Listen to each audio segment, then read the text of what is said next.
Hey everyone, and welcome to another video. So today we're going to be taking a look at the solar panel that I actually ordered for my Eufy cameras. So this one was actually advertised on AliExpress as being specifically for Eufy Eufy cameras, and basically they're battery powered cameras. And essentially it just came in a generic brown box, sorry. And this is basically what you got with it. So you got some wall plugs for basically screwing it in.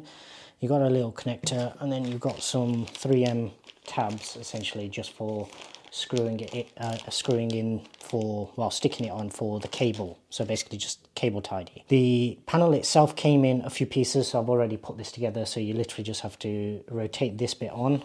So that just screws on, and then you basically thread this on and you put it on. So taking a look at the back for the spec, so as you can see it's a 3.5 watt maximum with 5 volt and 0.7 amps.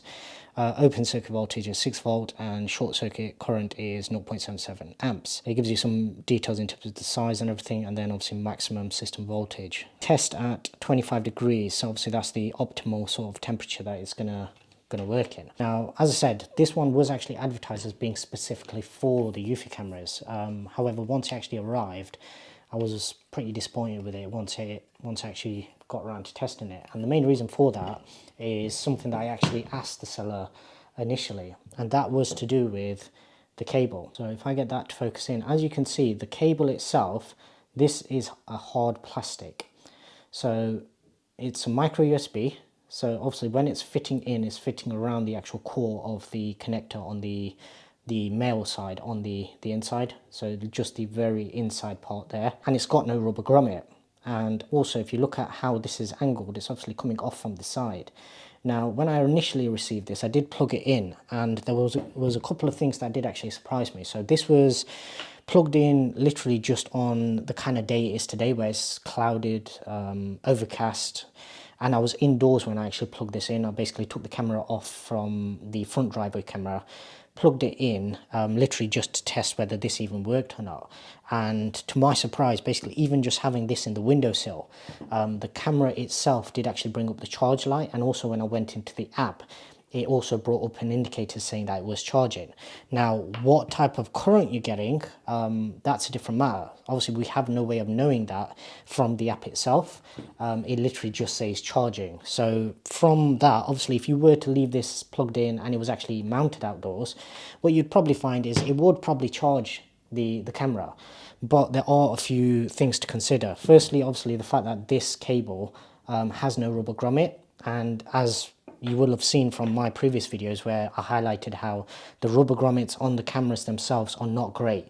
So they do allow a little bit of water ingress, just because of the rubber itself is so soft. Now, I was assured that this was going to have a rubber grommet. It didn't have one, and basically I only, with this particular item, because the item itself was working and it was literally just that, I didn't even get all my money back for this one either. That's why obviously I wanted to make this, to make sure other people don't waste their money buying from this same seller who's basically claiming something that it's not. Will this charge your cameras? Yes, it will. I've no doubt that if you left this mounted outside in a place where it's facing the sun for the most part of the day, that it will actually charge the cameras, and if nothing else, it will stop them from dropping down. So say, for example, if they're on 50%, they'll stay on 50% more than likely, because they don't actually trigger that often. There are a few considerations though. Firstly is, it doesn't look like there's any type of actual system on board where it's going to regulate the current to such an extent where it can actually discharge. And by that, what I mean is, anybody who drives a car and they've been on a long journey, what you'll probably notice is, say if you drive 100 miles or something, by the time you get to the end of the journey, if you touch your window controls, you'll notice that all the buttons are hot. Even if they're not used, basically what's happening is, because your alternator is constantly charging, it has to sort of displace some of that power. So what actually happens is it sends power to literally all of your electronics. They don't all trigger on, but it does mean that everything has power going through it. It's a very similar thing with this, where if you were to leave this plugged in 24/7, yes, during the winter months when you're not getting that much charge, it'll probably only just be either topping it up or keeping it where it is. But during summer, when you might get 8 hours of blasting sun down on this, and it is actually being efficient, what you're probably going to find is it charges your battery up, and then it's got nowhere else for that power to go, so it's just constantly sending power through. Now in theory the device itself should be clever enough to be able to disable, but usually that also then triggers on the other end as well, so the power source also cuts off. That's normally, to my understanding, how it's done. With this, I'm not sure whether that would actually happen, whether it'd literally just constantly be sending power through and potentially damaging your battery.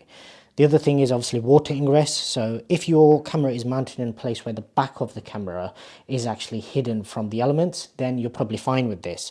But you'd also have to consider dropping temperatures as well. So obviously when it gets colder, as you might have seen from some of my actual sample videos, occasionally overnight, whenever the temperatures fluctuate, you do actually get a condensation forming on the front lens of the camera. So even the camera itself becomes obscured on occasions, not always, but it does happen. If that's the case, then obviously those moisture particles are going to get into there, and as you will have seen from the video that I'll link down below, it does corrode the port quite quickly, because obviously I only had mine in place for a few months and it already corroded with the rubber grommet in place. So imagine what it would be like with literally just this. Now the one saving grace is, because this is micro USB and it kind of fits around the connector, in theory as long as this pushes in far enough, which it did seem to, because this surrounding plastic isn't so chunky that it doesn't actually fit into the camera.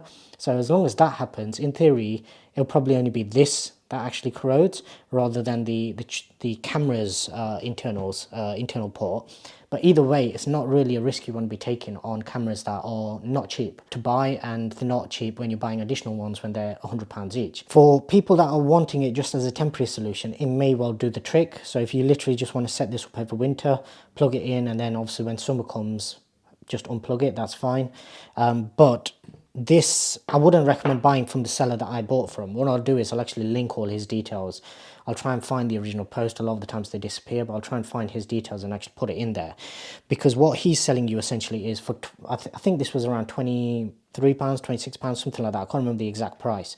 But this is exactly the same as all of those generic solar panels that are going to come up. If you just search for solar panel micro USB 3.5 or 5 watt, then you'll find tons of these, and they'll be priced from say £5 the cheapest up to say £15, and that will be exactly the same thing.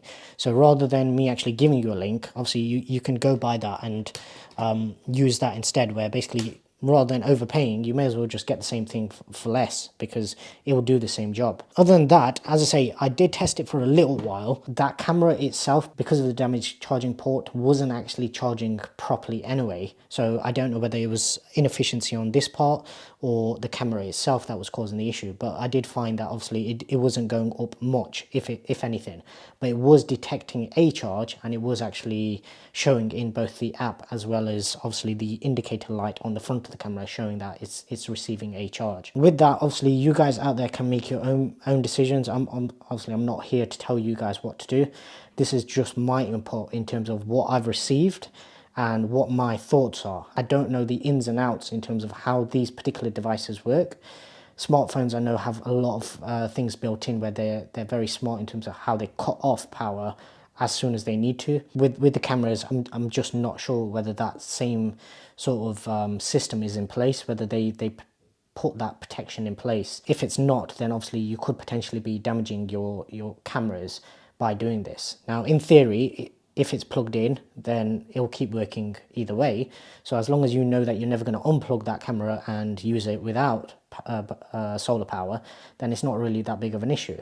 But if you think that you might at some point move locations or anything like that, then it's not a risk that I personally would take. What I'll probably end up doing is I'll probably hook this up to my kitchen camera, my back garden camera.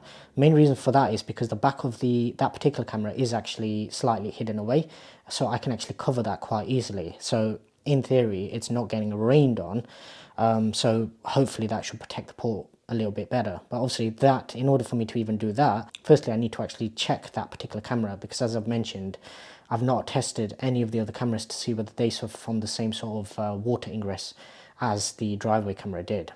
But yeah, this was just a quick video giving you guys my thoughts on what I've received.